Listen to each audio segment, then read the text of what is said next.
My name is Joshua Erickson. I'm a father, jack of all trades, outdoorsman, and seeker of deeper things. I've decided to take a journey that would take me over 7,000 miles through 9 states in 56 days. I built a custom camper on a limited budget, put everything in storage, kissed my children, and set off to the great unknown. The journey would take me to places of extreme beauty, high mountains to deep waters, deserts to rainforests. I went seeking truth of self, clarity, and a new perspective. I was entering a very hard stage in my life and was at a standstill. I made a few hard decisions, changed some of my bad habits, and started to rebuild myself just as the pandemic hit. I took the opportunity to do something because I could, and I knew it would be difficult, but I knew the experience would make everything worth it. I decided to document my journey in hopes I might inspire others to join me on their own self-exploration and find joy and purpose along the way. So please like and subscribe. Maybe I'll see you somewhere along the trail of life.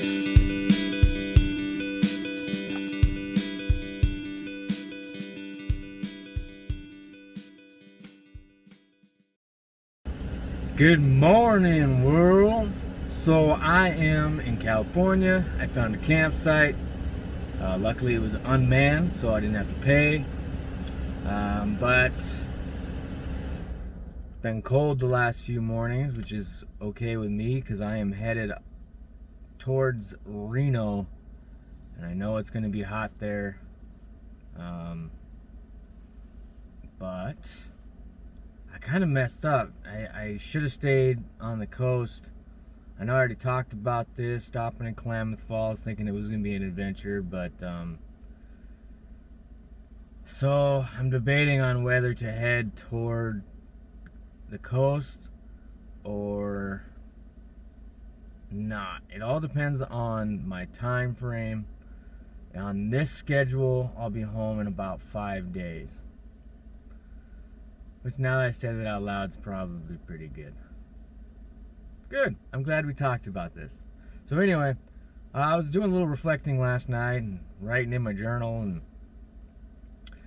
I decided that I need to figure out the meaning behind my mistake of going through Klamath. What made me do that? Maybe I'll find out. Maybe it's not up to me. Maybe it wasn't my choice. So I'm gonna be confident in that. But also, one of the trends that I've noticed I've done on this road trip is really abuse my body. And I thought I was done with all that, but man, I smoke a lot of cigarettes, way more than, my brain tells me I need to. Just constant. And not drinking enough water, not eating enough food. So I'm going to make a change. I'm going to make a change today and start cleaning that stuff up, because, what's the point of this journey if I'm just killing myself along the way? So no more Diet Mountain Dew. Man, that's a tough one, because I went years without drinking soda, and then recently I started up again. I think it has to do with just a habit of when you're in the car, there's something to do and it brings back nostalgia, but I don't know. So today we're going to clean up our act. We're going to get it together. Try to be a little bit more positive, try to be a little bit healthier, drink a gallon a day of water, and just keep moving. Try to get back to my kids. I miss my kids so much. I can't wait to see them. But up next is Yosemite after Reno, but Yosemite and then Sequoia, and then I might just head home and go to Grand Canyon and Joshua Tree in a few weeks. We'll see. We'll find out. I'll let you know. You'll be there with me. I'll see you around. Love you.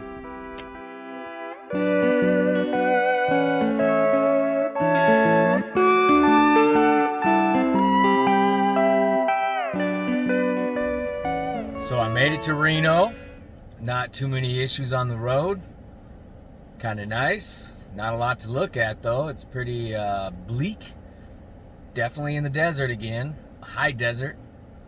But I broke down. I broke down with my self-discipline, and I got some fast food. I hate to do it, but today I decided I'm gonna travel as far as I can, about 7.5 hours to Yosemite, find a spot around Yosemite to camp for the night, and then experience the park tomorrow. While I'm thinking of it, one of my greatest investments that I made was this guy right here. This is my annual pass that gets me into all the national parks. And you're thinking national parks are like $35 around there every time you go. And I've been to probably 7 or 8 national parks around there. A lot of them are not exactly worth documenting. I hate to say that, sounds rude, but not spectacular enough for me to take the time out to explain where I am. Seen a lot of places, but that pass right there has saved me a ton of money. I think I spent $80 on it in the Teton National Park, and huge. But anyway, so I have broke down. I got some fast food, and so I'm gonna have to do a lot of insulin. When I open my insulin, look at this. I don't know if you can see this. You see that giant bubble? That's what happens when you leave the needle on, I'm guessing. So I'm gonna have to, years of doing this, and I've never really even cared enough to take care of my insulin. Temperature wise, I've always taken care of it, but yeah, this is no bueno. Anyway, so I'm gonna do a big shot. I'm gonna eat my fat and my carbs and more carbs, and check my blood sugar here in a couple hours. Honestly, like, I would say in an hour, but I doubt it. This is about the truth. So anyway, I'm gonna feel for it, see where I'm at. I'm not counting my carbs. Everything's gone out the window. A lot of diabetics experience what's called diabetic burnout, and I've been a diabetic burnout for a very long time. You just get sick of it. You get sick of being ruled by a disease. So I'm gonna do this giant shot, and then I'm gonna eat my fat food, and then I'm gonna drive on. But I'm in Reno. I was hoping on experiencing something new, some extracurricular activities here in Reno. But it's like 3 o'clock, and I don't have a desire to stop and look around and be interested and look at stuff. And I think I'm also a road junkie burnout. So I'm burnt out on the tourist spots. Nothing has piqued my interest since I have left, except for Honey Lake, which was this weird lake where it looked like it was all sand with some water in the middle. I really wanted to pull over and walk down there, but there was not a single road that I could find or see that would take me down there. Also no internet, so I couldn't cheat. So all my time and energy is spent on driving and keeping my cool. I did pass a semi-truck on the way,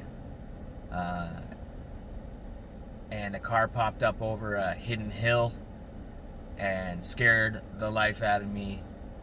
Kept my cool though. It wasn't even a reason to be scared, but my adrenaline was through the roof.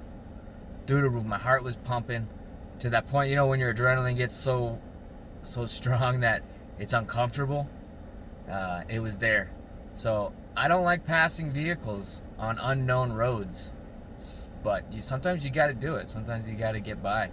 And you can't be mad at truck drivers for driving under or at the speed limit until you've been a truck driver or know truck drivers and like try to comprehend what they go through on a daily basis driving those big rigs. So anyway, just maybe need to be a little more patient and a little safer, but we made it. There's always times to be aggressive, a lot of times to be aggressive in order to get ahead, but when your life is at risk, sometimes you need to weigh risk versus reward, which I base a lot of my life on. So leaving Reno, still have about 4 hours to drive to Yosemite. So yeah, hopefully there's some inspiration. El Capitan, something, inspire me, get me moving. Talk to my boy Matt Alexander of One Better Productions. He inspired me a little bit to get all this together and do some mastering, and so a lot to do on my schedule, and a lot of time to get it done, I guess. So goals, stick to it. All right, let me eat my fat. I'll holler at you later. Love you. It's actually really good. Kind of mad at myself that it tastes this good, but it is. People are looking at me funny, like I'm talking to myself, because I am. But this guy that's staring at me is wearing short shorts and a tank top, and he's much older than me, big white beard. So if anybody should be staring, it should be me. Whatever.